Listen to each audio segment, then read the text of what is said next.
Welcome back to the Angels and Awakening podcast. I'm your host and author, Julie Jancis. Friends, I almost have this new podcast studio done. Can't wait to hop back on the professional mic with you. Sorry about the quality the last couple of weeks, just with these intros and outros. But I wanted to let you know this. Spirit said, it is time for you to step into your power by stepping into your gifts. Friends, I was thinking about this and meditating. I remember this moment of working in my old corporate career and praying, God, universe, source, I know that there's something else for me. And right, this is just in 2015, 10 years ago. And I would just pray, and what I would hear back is, there is. Step into your gifts. I would see myself working one-on-one with other people. I knew that I was supposed to be leading groups. I knew that I was supposed to be writing. I knew that I was supposed to be speaking. I didn't know exactly where to start with all of that. I didn't know if that meant that I needed to go back to school, but really where Spirit called me is where Spirit is calling you. And friends, there was nothing like what Spirit was showing me that I needed at the time. So I had to go through program after program and certification after certification to get everything that I needed. And what the angels wanted for you is to not have to do all of that, to just have one place where you can develop your gifts of being able to bring through messages. I was just telling somebody today in a reading, energy is the language of the universe. And what I teach in my Angel Reiki school is that when you tune into the language of the universe, you know how to work with it. I can get you to this next point where you are now thinking, speaking from the intuition and not from the monkey mind. And once I can get you there with your angels, the next place that I can have you reach is who's bringing that message through. Is it your loved ones on the other side? Is it an angel? Which loved one? And that is the way in which you step into your power to develop your gifts and really maximize your potential in this world. I'm not saying this for you. I'm saying this for me. One of the things that I think about almost every single day of my life, because I live my life with God, is I think about and I pray, God, universe, source, I don't want to get to heaven one day and look back at my life and say, I could have done more. I could have given more. I could have been more. I could have helped more. I could have shown more people the way. I want to do everything in my power to be everything that I can in this lifetime. And so if you're looking for a home, a sacred space of love where you don't have to have any previous experience, just come on in and I will teach you everything. Friends, when you go to my website, theangelmedium.com, and then you go to the Angel Reiki School, it might just say school. You sign up for the 8-week program, and I'm giving you the in-person program free with it. It's April 11th, 12th, 13th. You have to sign up though before March 15th. Sign up before March 15th, and I'm giving you that bonus to come in person. The tuition is completely waived, and you do have to pay for your flight and your hotel and food and everything, but the tuition is waived. And I want that for you. I want you to step into your gifts. I want you to know how to help people, because as I've been doing more and more readings, what Spirit is saying to so many people is that the job that you're doing now, you might simultaneously do with becoming a healer yourself. And if you don't step into your powers, but you know the angels are calling you to, they can't bring you into that next phase. For example, I was just doing this reading tonight for a woman, And Spirit was saying, you're going to stay in this piece of work that you're doing right now. And then you're also going to step into your power as a healer. And in 10 to 12 years, you're going to be perfectly aligned with this new position in the career you're already in that's going to need healers like you. That's what I mean. The angels are calling to you for not for like vanity's sake or not because of any other reason than you're needed. You are needed. And what your angels need from you is to answer the call. So if you feel called, sign up over at theangelmedium.com. If you have any questions, email me. When you sign up before March 15th, you get the 8-week online and the in-person tuition, all for the same price. And friends, what I'm going to do at the end is put a little mini meditation today to just help you tune into your angels and the purpose that they're calling you towards. I love you, friends. Here's the episode of the day. I hope you love it. Hello, beautiful souls. Welcome back to the Angels and Awakening podcast. I'm your host and author, Julie Jancis. Friends, today we have an amazing treat for this Valentine's Day episode. We have Jillian Turecki here. You probably know her from her new book or her Instagram account. It begins with you, the 9 hard truths about love that will change your life. Jillian, welcome to the show. Oh, thank you so much for having me. Oh, I'm so excited. You know, there's so many notes that I wrote down, just so many powerful quotes that I can't wait to dive into today, because whether a person's in a relationship, they can take that relationship to a deeper level, or if somebody's looking for a relationship, this is going to set them up for success, our conversation today. And your book is just so packed with just aha moment after aha moment. One of the things that you said that I was like, oh, got to write that down verbatim. A story within your head has the power to completely destroy a relationship or reform it. Yes. Our minds are story making machines, and we are meaning making machines. And we could easily create a story, an assumption about someone. If they loved me, then this is what they meant to do. And we can get so stuck in our heads and not communicate. And some people have a real knack for creating like an entire opera in their mind. Mm-hmm. And the story that we create or that we have about our partner is either a story that's fostering love or destroying love. Mm-hmm. And part of what makes a couple struggle is because of the stories that they have about each other. Yeah. And also the stories that they have about their relationship, because every relationship has a story. Yeah. And so when we get stuck in these negative stories, and it's not that, sometimes the facts of those stories are true and sometimes they're not. Sometimes they're literally our neurosis and our fear creating fiction and getting the better of us. And it doesn't just happen in relationships. It can happen in all areas of life. And so we just have to be the title of that chapter is The Mind is a Battlefield. And we have to be aware of what the mind is capable of so that we are, so that our higher awareness or self-aware, that the more self-aware part of our consciousness can question it. Well, along those lines, you talk about a woman, and this is more towards the middle end of the book, where you say, you're talking with one of your clients or students, and she says to you, gosh, these men that I have been in relationships with failed me. And you said, oh, I met her with kindness and compassion.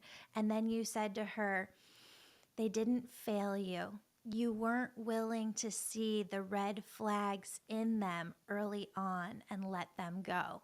And you said that she looked at you as if you were telling her Santa didn't exist.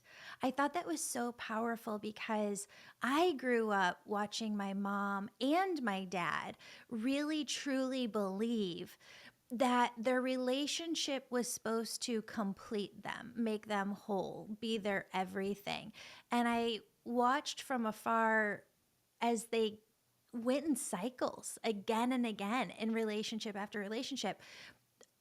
It's not going to complete you. It's not going to make you whole. You make yourself whole.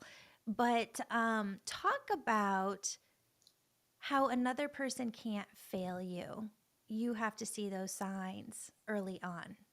Well, no, I don't believe that another person can't fail you. Yeah, maybe I worded that wrong. Yeah, Yeah. no, I do believe that people are fail each other people all the time. So I do Yeah. believe that people can fail you. In this circumstance, it was more her story was all these men keep failing her. When Mm-hmm. the real when I what I wanted to encourage her to do was to um, be open to a new perspective. And that new perspective is, instead of this story of all men are going to fail me, that Mm-hmm. perhaps the that what was really going on was that she was um, ignoring significant red flags, right? It's because if you walk away from, if your core belief about relationships and love is men are always going to fail me, or women are always going to fail me, or I'm always going to be failed, then that removes our responsibility from Mm-hmm. the narrative. Then basically you're doomed. You're Mm-hmm. doomed because you want love, you want to be in a relationship, you're attracted to men or you're attracted to women, and yet you believe you're just always going to be failed. Mm-hmm. Imagine going through life, and all of us are going through life in some way with some sort of core belief that's in direct opposition with Mm-hmm. what it is that we actually want. Yes. And that's what leads to internal conflict. I want love, but love is going to fail me. I need love, but love is going to um, betray me.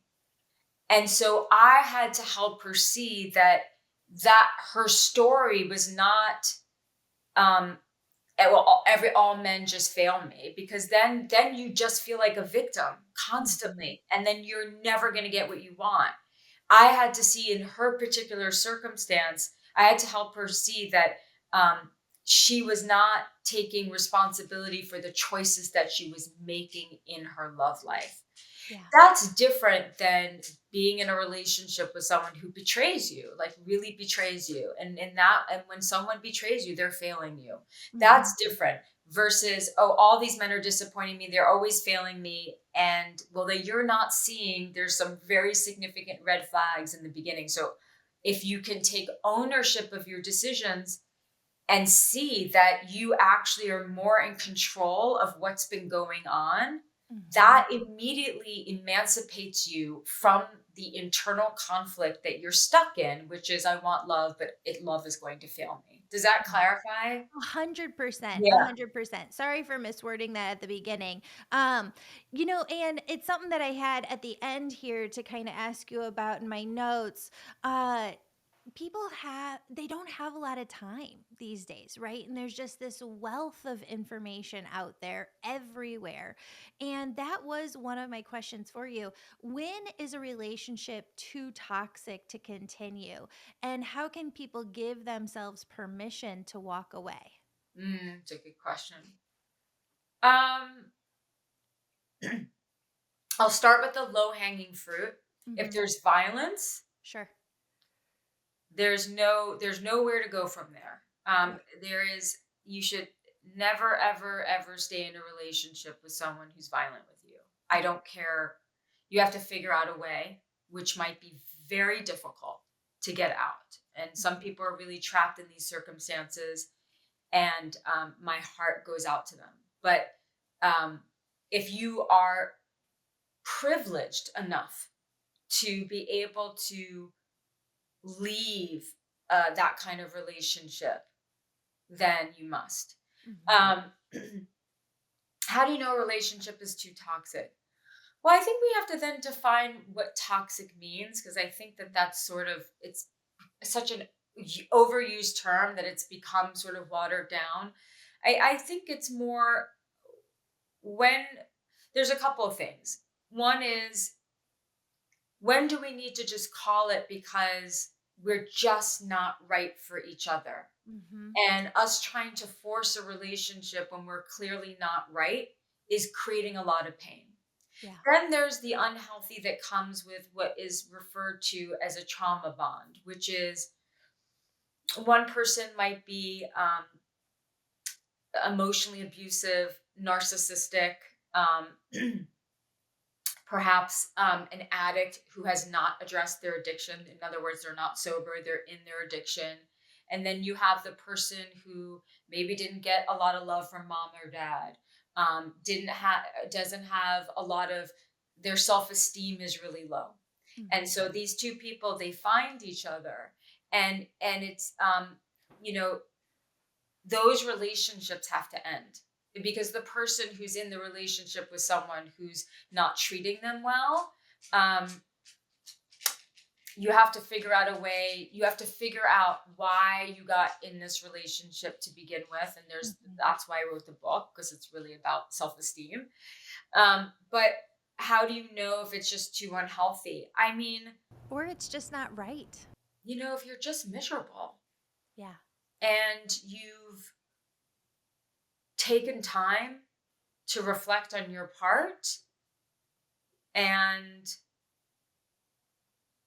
even if they were to change, you don't feel motivated to give. And I don't believe in people staying in relationships miserable, Mhm. but I do believe that if it's a relationship that has mattered to you, and it's not, and there's no abuse of any kind, then it definitely behooves someone to take some time to reflect on how they may be contributing to the dysfunction. I hesitate to answer this question because it's a very difficult one to Mhm. answer. And I think that it depends. Are you married for 10, 20 years, or is this someone that you've been seeing a year? Right. Right. Yeah. And I do think that context matters. And I think that when you don't have a lot invested, certainly after a year, you can feel like so much of your heart is invested, but you don't have assets invested, you don't have kids, and um, you're just not happy, Mhm. then why would you stay? Right. Do you think that people have this underlying notion that um almost a perfectionism within relationships, that all relationships should work? Like you should be able to come together with any person and it should be able to work. And so a lot of times do we as women feel bad when a relationship doesn't work, and should we completely just reframe that to the points of your book itself of um not all relationships work, and you're not bad or wrong for a relationship not working. You want to find the best relationship for you. You want to focus on yourself, which we're going to get to because your book does such a great job of bringing a woman or person back home to themselves and focusing in on themselves. Yeah, but I just wondered if you kind of feel we have that underlying notion of we're bad or wrong if we can't make a relationship work. Yes, but I don't believe it's gendered. I don't believe this is Mm, something that women feel more than men. really? No, really. Yeah. Yeah, From I all of think your that's work. true. No, I think that men very much like to solve problems. Mm-hmm. And if they feel like they can't solve a problem in a relationship, they feel very much like a failure. And if Mm-hmm. relationship doesn't work, they deal with a lot of shame, Yeah. a lot of shame. Hmm. Um, so I don't think it's gendered, but I do think that, yeah, sometimes a relationship works for a certain amount of time, and sometimes, we get into things blindly and we really want it to work, and accepting that it's just not a match can be very difficult. And I'm always trying to encourage people to see that everything is a lesson and it's not necessarily a failure. But Yeah. I do think there's certain people who are incredibly hard on themselves, that if they couldn't make a relationship work, that it's a reflection of them. And sometimes, um, sometimes a relationship not working is because um, it just two people who were connected to each other, who were attracted to each other, but weren't really meant to be in a Yeah. relationship with each other. And Yes. that does happen. You say in the book that you didn't know early on what you wanted for your life, but you knew you wanted love.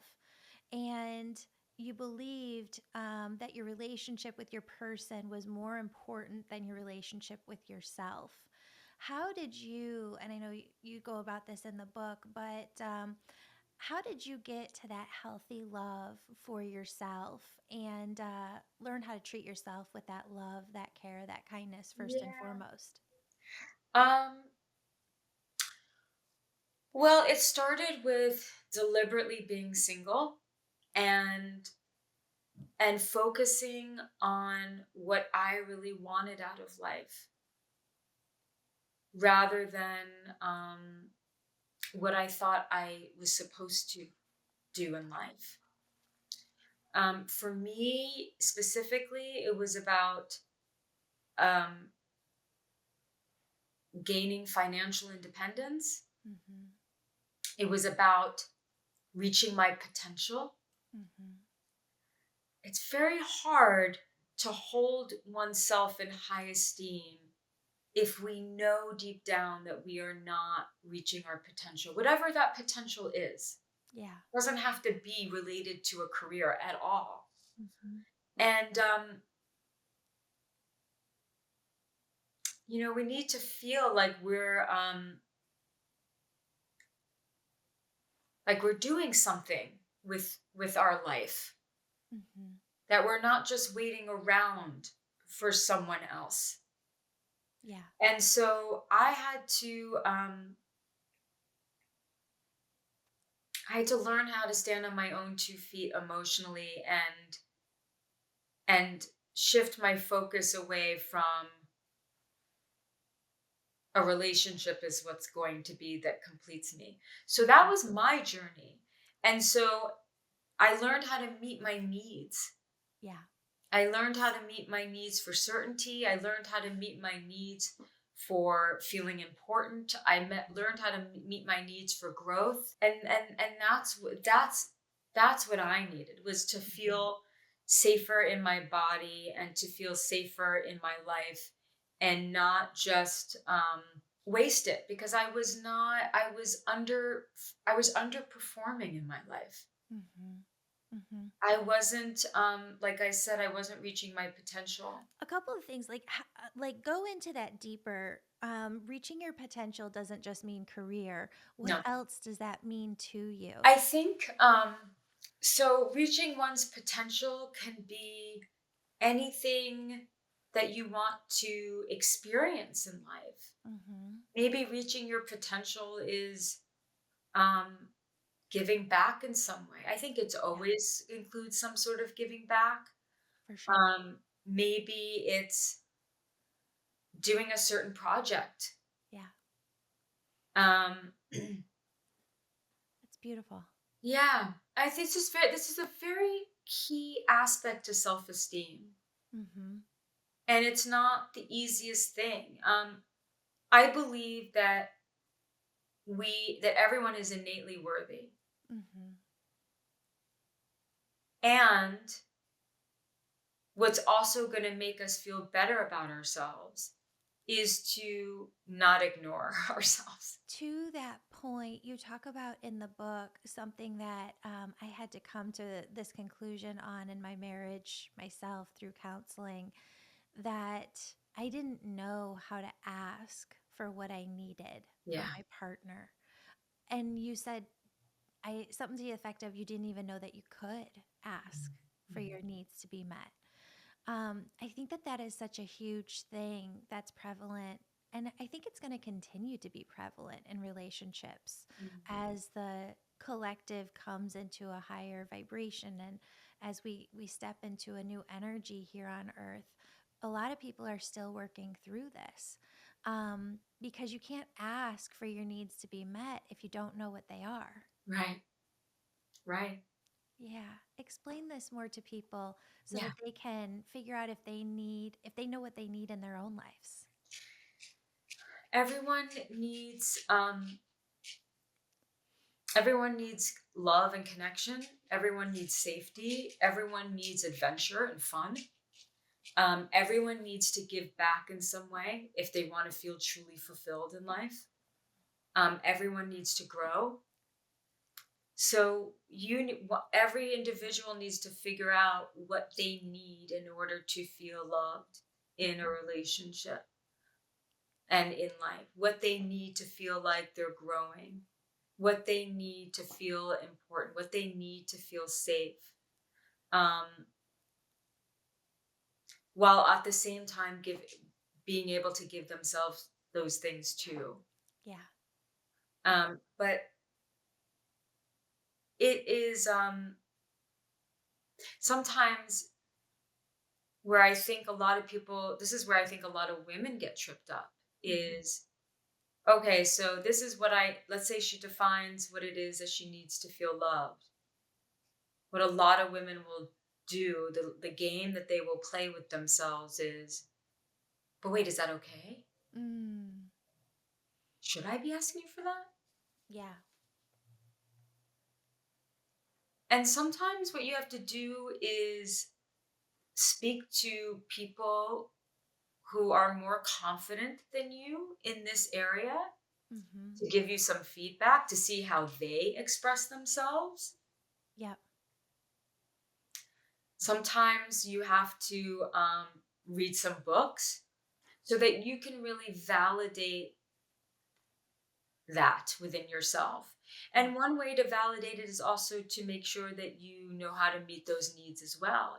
You can't go into a relationship having absolutely no way or no resources and no understanding of how to fill yourself up. Mhm. Like you don't have to feel completely whole to get into a relationship. That's one of the biggest myths ever. Yeah. And you can't go to a relationship absolutely with no tools on how to feel good Mhm.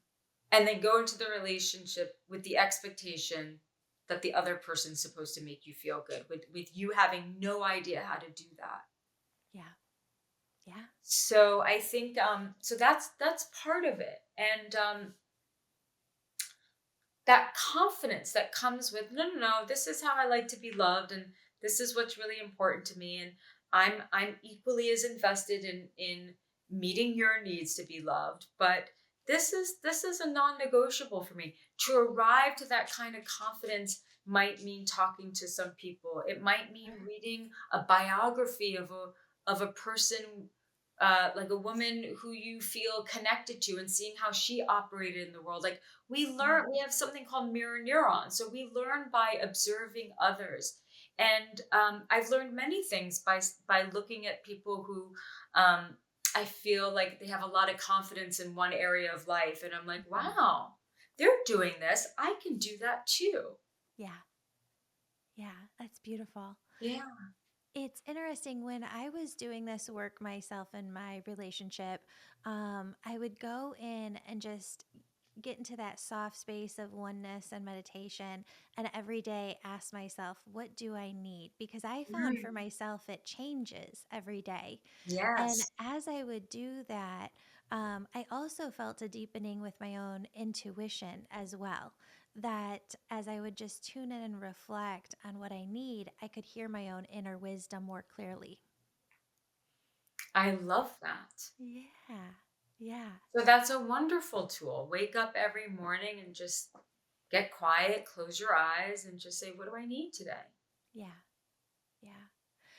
Digging a little deeper, I wondered if you have seen this as well. I feel like with working with so many clients, um, you just see patterns. And I believe that there are a lot of people, for one of two reasons that I can find, have a really hard time feeling within the body. And if we can't feel in the body to begin with, it's hard to get to some of the root of what's going on.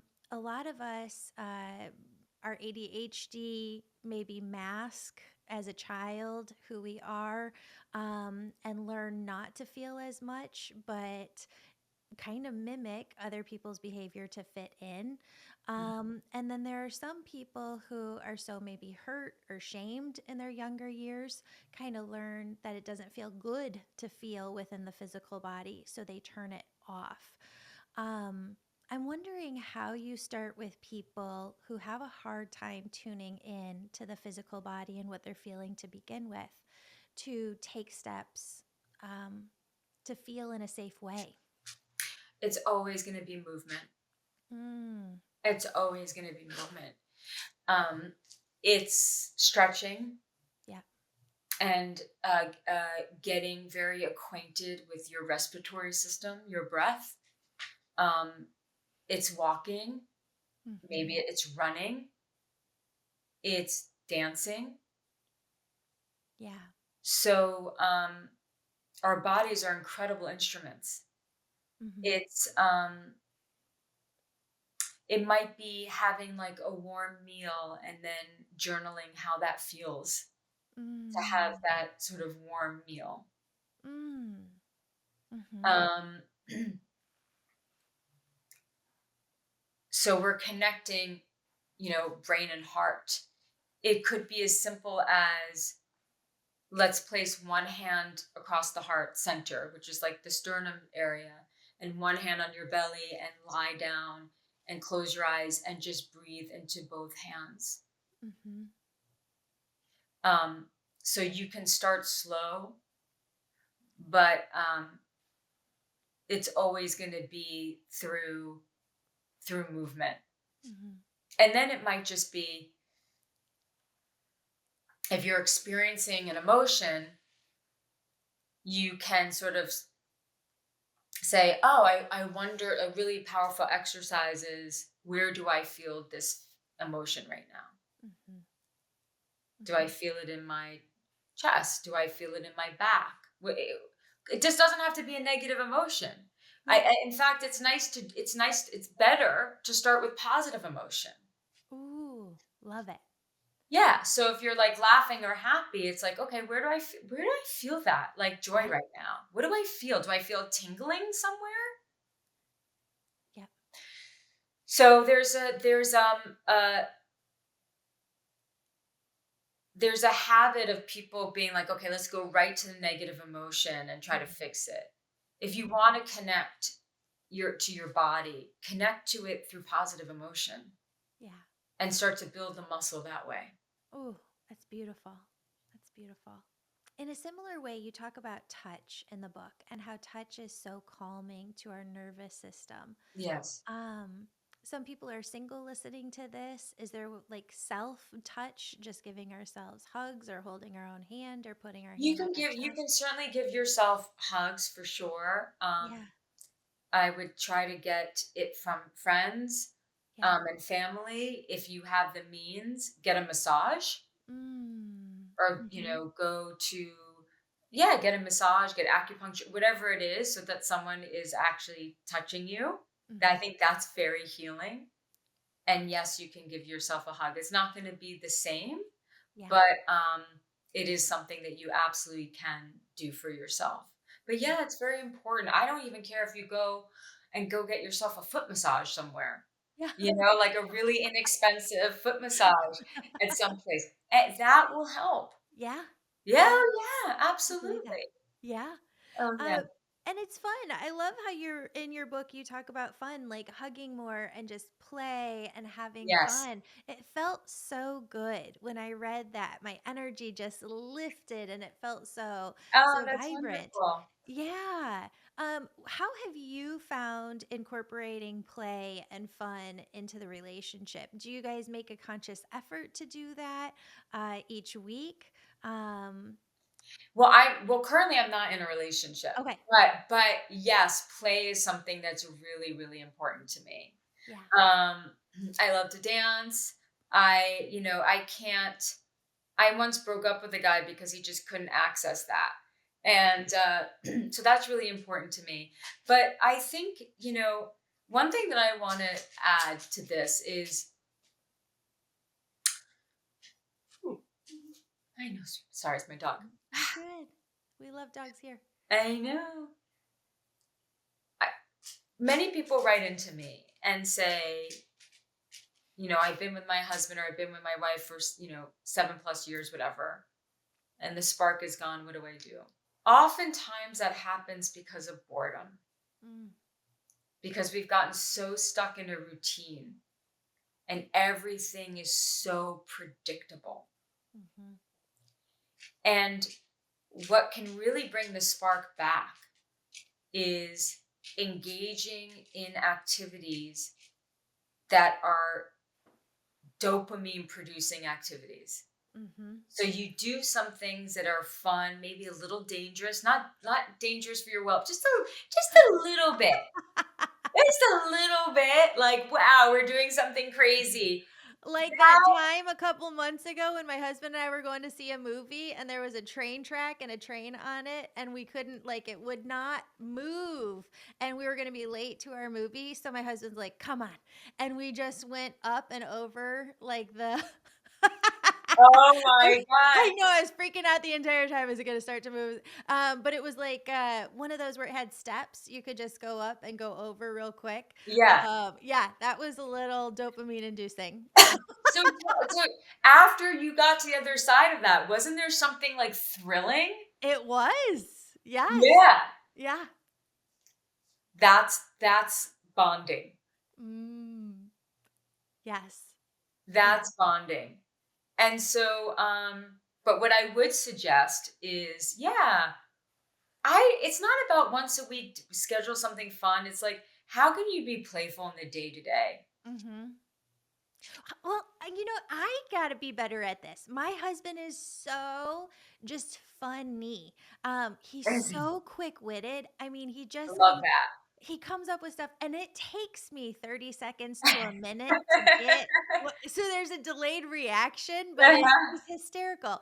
Um, Sometimes, you talk in the book about how it's not just one or two of us, we all don't feel worthy. And that so resonated with me because there's been so many times in my relationship where I look at him and I'm like, I'm not good enough for him. Like, he is so fast and he's so quick-witted and like it takes me a while to catch up and I've got a dry sense of humor that I'll bust out every once in a while. that. But like he's so hysterical. He deserves to have somebody who's constantly like making him laugh. Um See how that whole narrative can really yes. mess with you? Yes. Yeah. Yeah. It 100%. can really, yeah, everyone fears that they're not enough in some way. Yeah. Everyone. Yeah. So tell people how they work with that worthiness. Well, like for example, the story that you just uh shared, I think is always awareness. It's like, oh, this is me not feeling enough. Like this is coming up. Um it's always about like what you just shared. It's always about reminding ourselves, like, what? No, no, no. This is what I have so much to offer. Mm-hmm. Like you have to know what you have to offer, Yeah. and remind yourself of that often, Mm-hmm. and be in relationship with people who acknowledge that in you. Yeah. That's super important. And Yeah. so I think that part of working with it is also, how is my insecurity about this interfering? This is going to come out the day before Valentine's Day. Yay. Um, to anybody who is single looking for a relationship, anybody who's in a relationship wanting to go even deeper with that love and that bond and that connection in their partnership, What advice do you have for those two women? Okay, so let's do the first woman who's single and alone. Do not pay any attention to Valentine's Day.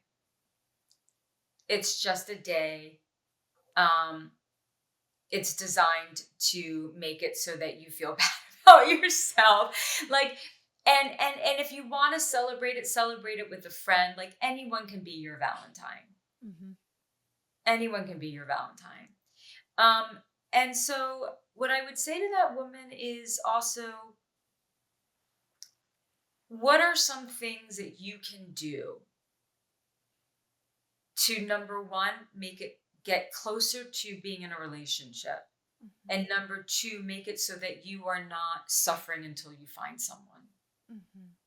So maybe it's going on a dating app, but maybe it's really thinking outside of the box. Maybe it's messaging someone and making that first move. Yeah. Maybe it's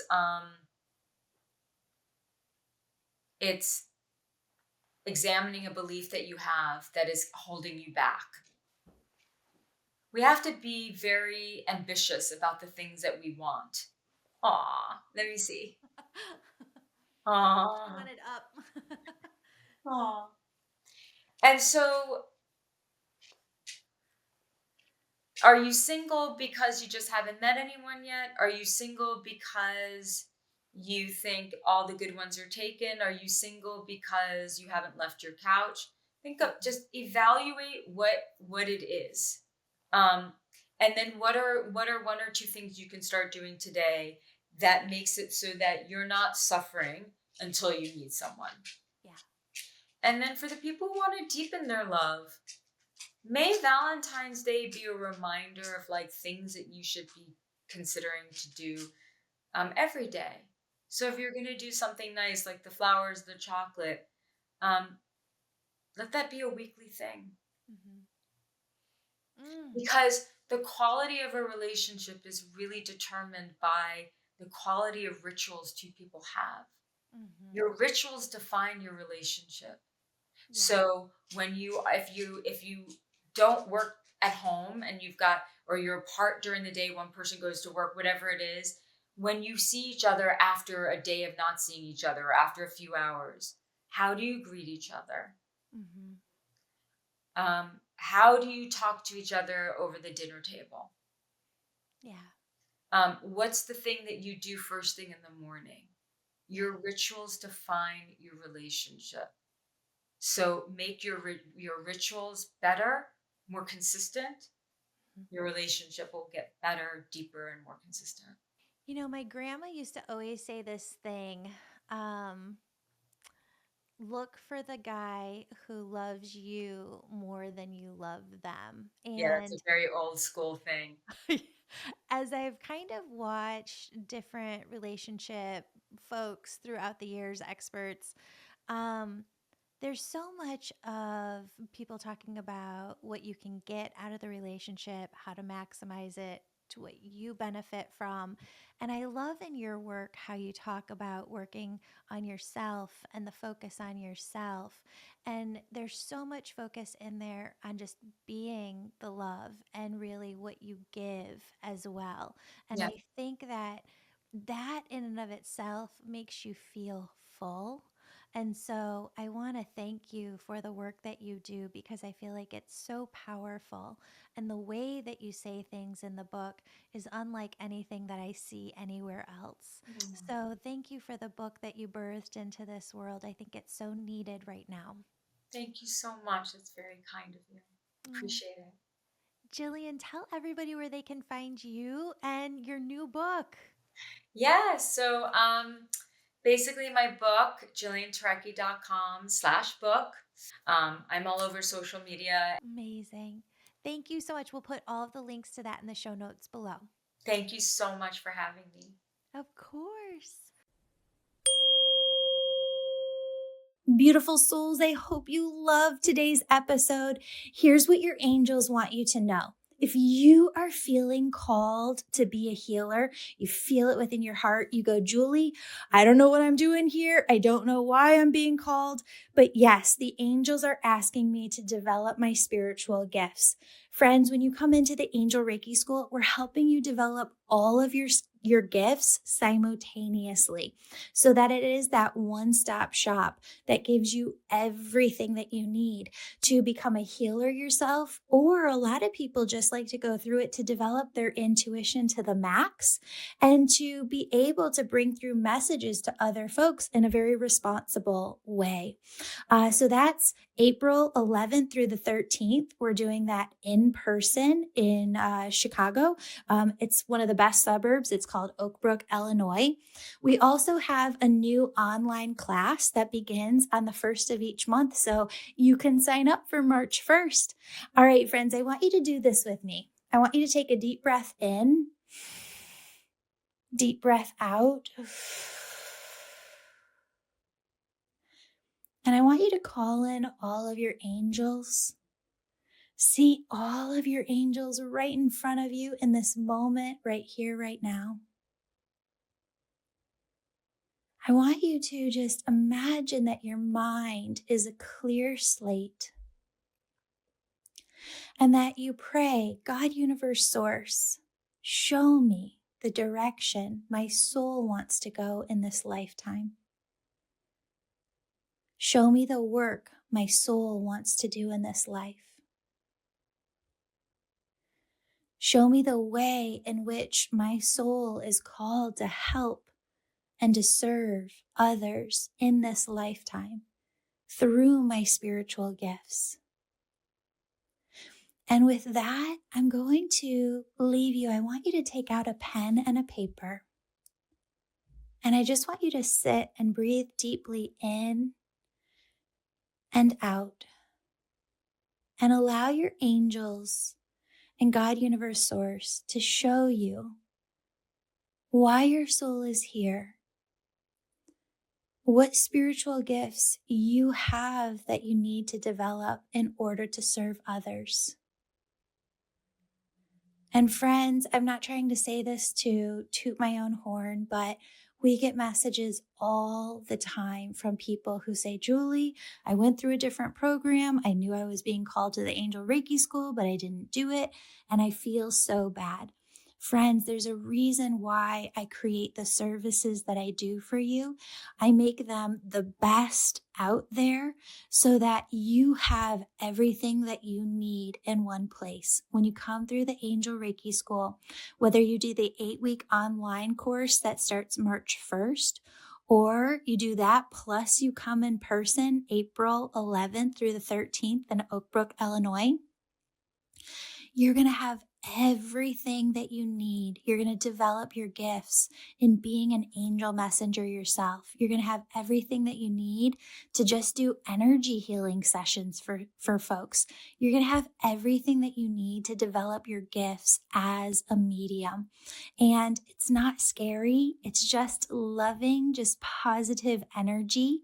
And I hope that you trust me after listening to me for so long with you, because I promise you, I am going to give you the best program and help you develop your gifts to the max.